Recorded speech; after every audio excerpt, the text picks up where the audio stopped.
Right, ఇక మిగతా వార్తలు చూద్దాం. మధ్యప్రాచ్యంలో ఉద్రిక్తతలు రోజు రోజుకు పెరుగుతున్నాయి. ఇరాన్పై అమెరికా, ఇజ్రాయెల్ సంయుక్త దాడులతో ప్రారంభమైన యుద్ధం వారం రోజులు పూర్తి చేసుకుంది. వరుస క్షిపణి దాడులు, ప్రతి దాడులతో పరిస్థితి మరింత తీవ్రంగా మారుతోంది.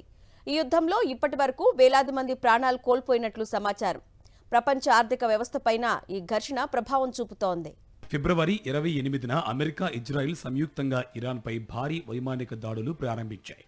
ప్రభుత్వ భవనాలు, అణు కేంద్రాలు, క్షిపణి స్థావరాలపై లక్ష్యంగా దాడులు జరిగాయి. ఈ దాడుల్లో Iran supreme leader Ayatollah Ali Khamenei సహా 1200కు పైగా మరణించారు. అలాగే మినాబు ప్రాంతంలోని ఒక పాఠశాలపై జరిగిన దాడిలో 165 మంది బాలికలు మృతి చెందడం ప్రపంచవ్యాప్తంగా కలకలం రేపింది. యుద్ధం 3వ రోజుకు చేరుకునేసరికి పరిస్థితి మరింత విస్తరించింది. లెబనాన్లోని హిజ్బుల్లా ఇజ్రాయిల్పై క్షిపణి దాడులు ప్రారంభించగా ఇజ్రాయిల్ బీరూట్పై బాంబుల వర్షం కురిపించింది. మరోవైపు ఇరాన్ గల్ఫ్ ప్రాంతాలను లక్ష్యంగా చేసుకుని దాడులకు పాల్పడింది. ఇక ఇరాన్ హర్మూజ్ జలసంధిని మూసివేయడంతో ప్రపంచ చమురు సరఫరాలపై పెద్ద ప్రభావం పడింది. 5 రోజుల నుంచి యుద్ధం మరింత తీవ్రమైంది. అమెరికా సబ్మరైన్ ఇరాన్ యుద్ధ నౌకను ముంచివేయడంతో 87 మంది నావికులు మృతి చెందారు. మరోవైపు ఇరాన్ దాడుల్లో ఇజ్రాయిల్లో 9 మంది, కువైట్ అమెరికా స్థావరంపై జరిగిన దాడిలో 6 మంది సైనికులు మరణించారు.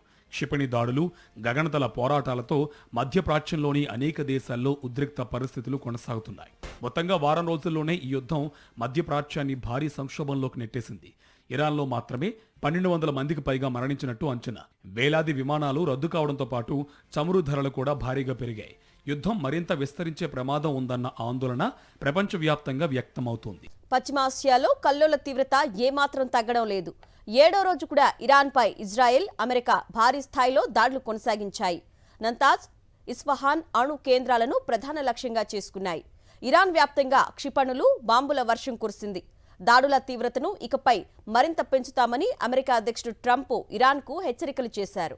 యుద్ధం మరింత ముదురుతున్న వేళ ఇరాన్తో ఎలాంటి ఒప్పందాలు, చర్చలు ఉండబోవని అమెరికా అధ్యక్షుడు ట్రంప్ స్పష్టం చేశారు. ఇరాన్ మాత్రం ఏమాత్రమూ వెనక్కి తగ్గే ప్రసక్తి లేదని పేర్కొంది. భూతల దాడులకు కూడా తాము అన్ని విధాలా సిద్ధంగా ఉన్నామని ఇరాన్ విదేశాంగ మంత్రి అబ్బాస్ అరాగ్చీ ప్రకటించారు.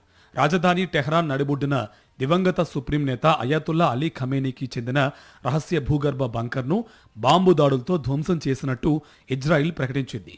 రహస్య భేటీలతో పాటు యుద్ధం వంటి క్లిష్ట పరిస్థితుల్లో సమన్వయం, పర్యవేక్షణ తదితరాల కోసం ఖమేనీ ఈ బంకర్ను ఏర్పాటు చేసుకున్నారు. 50 యుద్ధ విమానాలతో బంకర్పై విరుచుకుపడ్డాం, నామరూపాలు లేకుండా ధ్వంసం చేసేశాం అని ఇజ్రాయిల్ సైన్యం ఐడిఎఫ్ పేర్కొంది. ఖమేనీ హత్య అనంతరం ఆ బంకర్ సీనియర్ కమాండర్లకు బేస్గా ఉపయోగపడుతున్నట్టు సమాచారం. గురువారం రాత్రంతా గుక్క తిప్పుకోకుండా జరిగిన దాడులతో టెహ్రాన్ అల్లాడిపోయింది. ఎక్కడ చూసినా భారీగా దుమ్ము, పొగ ఆకాశాన్నంటుతూ కనిపించాయి. అమెరికా B-2 స్టెల్త్ బాంబర్ విమానాలు ఒక్కోటి 2000 పౌండ్ల బరువు ఉండే పెనెట్రేటర్ బాంబులను డజన్ల కొద్దీ జారవిడిచాయి. అనంతరం ఉదయం వేళ టెహ్రాన్లో పలుచోట్ల భారీ పేలుళ్లు వణికించాయి.